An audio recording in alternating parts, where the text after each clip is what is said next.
10 years from now, you will surely become someone. The big question is, who? What are you becoming? What do you want to do economically? Where do you want to go? What do you want to be? What would you like to have? What would you like to share? How much would you like to earn? How far would you like to go? Those are some major questions to ask. And if you go to work on it now, sure enough, in a very short period of time, you can take on a new direction to become the kind of person you want to be. The major key to your better future is you. For a big share of my life now, I didn't have this one quite figured out. Among a lot of things I didn't have quite figured out. Many things used to puzzle me back in those early days. I used to wonder why two people could work for the same company, one make twice as much money. Now see, that used to puzzle me. And maybe they were the same age, graduated from the same school, live in the same community, work for the same company, with the same products and the same services. They've got the same traffic, the same problems, and one makes $1,000 a month, the other one makes $2,000 a month. Now that was my puzzling question. Why would this long list be the same and the money twice as much? I asked, what's the difference between $1,000 a month and $2,000 a month? And I don't mean $1,000 a month, right? I could figure that out.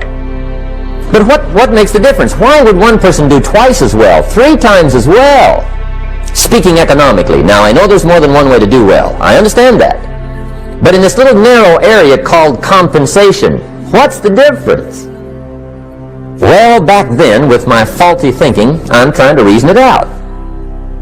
I thought, well, maybe time makes some of the difference, right? Some people do better because they have more time. I used to say, Harold ought to be able to do well. He's got a lot of time. If I had all of Harold's time, I could do well. Now, that's got to be dumb, right? Number one, you can't get somebody else's time. A guy says to me one time, he says, you know, if I had some extra time, I could make some extra money. I said, then forget it. There isn't any extra time. Hey, when the clock strikes 12 midnight, that about wraps it up, right? I mean, you can look around the gongs there for a little more, but it's over. You say to the guy, what are you doing? He said, I'm looking for extra time. See, they'll come and take you away, right? There isn't any more time. Now, if you can't get more time, which you can't, what could you get more of that would make a difference in economic results? And here's the key word. Make it a part of your notes. We're going to consider it tonight. The word is value. And I have a little phrase for your notes.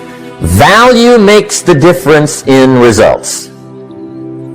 Value makes the difference. You can't get more time, but you can create more value.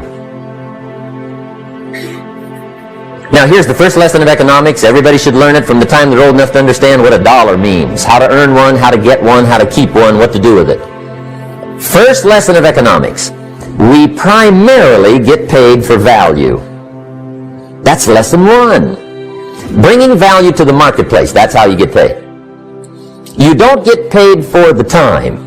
I know it takes time to bring value to the marketplace, but you get paid for the value, not the time. Now, since that's true, here's one of the key questions of the evening. Is it possible to become twice as valuable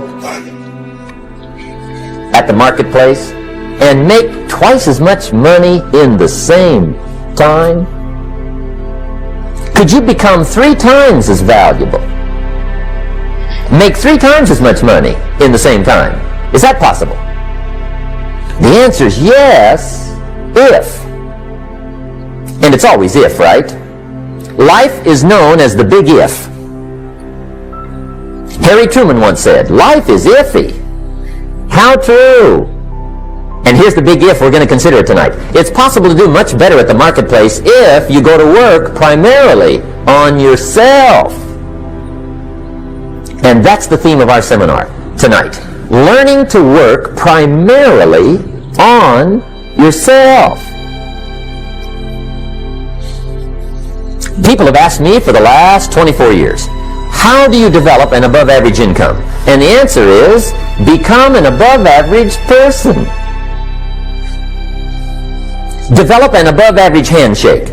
Some people want to be successful, they don't even work on their handshake. As easy as that would be to start on. They let it slide, they don't understand. Develop an above-average smile.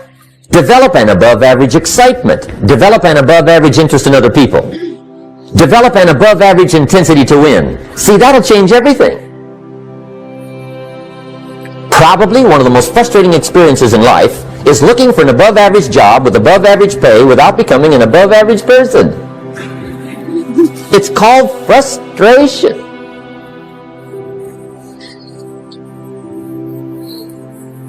And Mr. Shelf gave me probably the greatest clue he gave me when I first met him.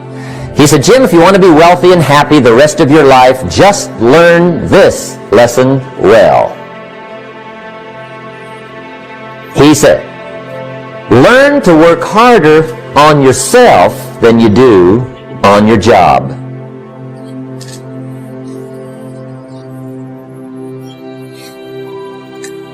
Then Mr. Shelf gave me probably one of the most important clues among so many things he taught me, but this was in those early days.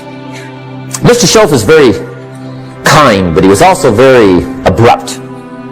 And he had these interesting questions to ask. I'm giving him a little rundown one day on how things hadn't worked out for me. He said, Mr. Rohn, I've got the answer for you if you will listen carefully. And listen carefully I did that day and for the next 5 years. If somebody's wealthy and happy, you gotta live. He said, Jim, I've only known you a short time. But he said, it's already my honest opinion that for things to change for you, you got to change. That wasn't quite the answer I was looking for. But that's the answer he gave me, and I pass it along to you on this warm summer evening in Anaheim, California, 1981. For things to change for you, you've got to change. Otherwise, it isn't going to change. Before I met Mr. Shelf, I used to say, I sure hope things will change. Right? That seemed to be my only hope. If it isn't going to change, I'm in serious trouble. And then I discovered it isn't going to change, so I'm in serious trouble.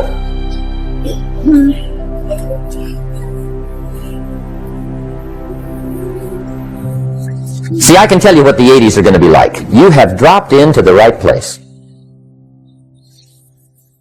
I did a seminar one time for Standard Oil executives and management in Honolulu. And we're having a conference one day on this big conference table. And one of them said to me, Mr. Rohn, you know some fairly important people halfway around the world. What do you think the 80s are going to be like? I said, gentlemen, I do know the right people. I can tell you. So they all listened very carefully.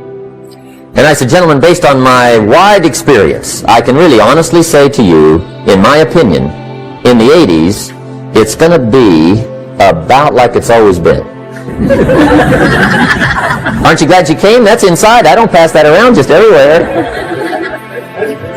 Now, of course, I said that to make a point, but I also said it because it's accurate. It's going to be about like it's always been.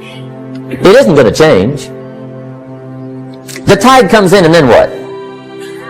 It goes out for 6,500 years that we know of, recorded history, and probably long before that. So it is not going to change. It gets light, and then what? It turns dark. 6,500 years. See, it's not likely to change. And we're not to be startled by that.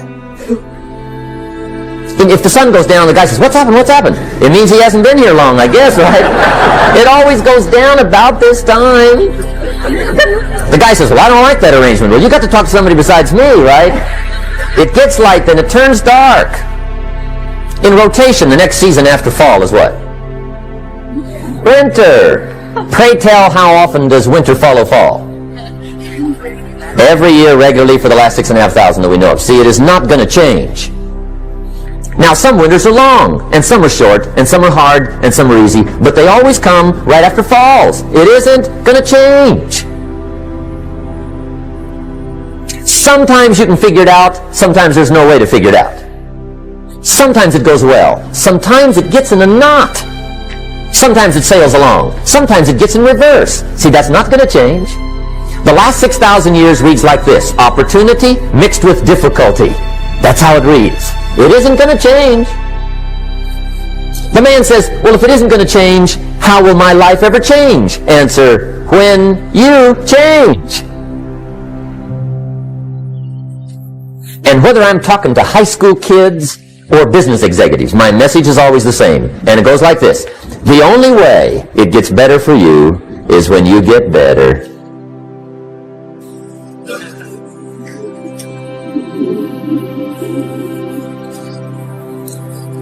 Let me give you the 4 major lessons in life to learn. Here's 4 majors. It's good to study the majors.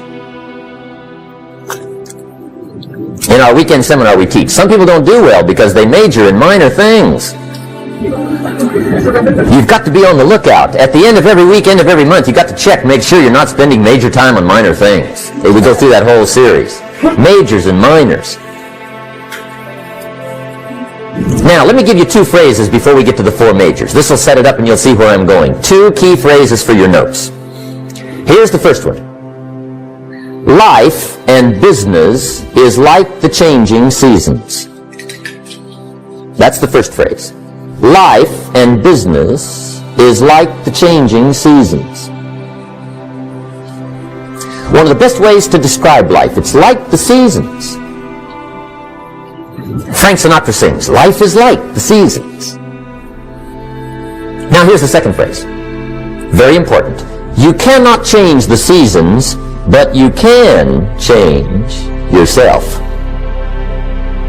You can't change the seasons, but you can change yourself.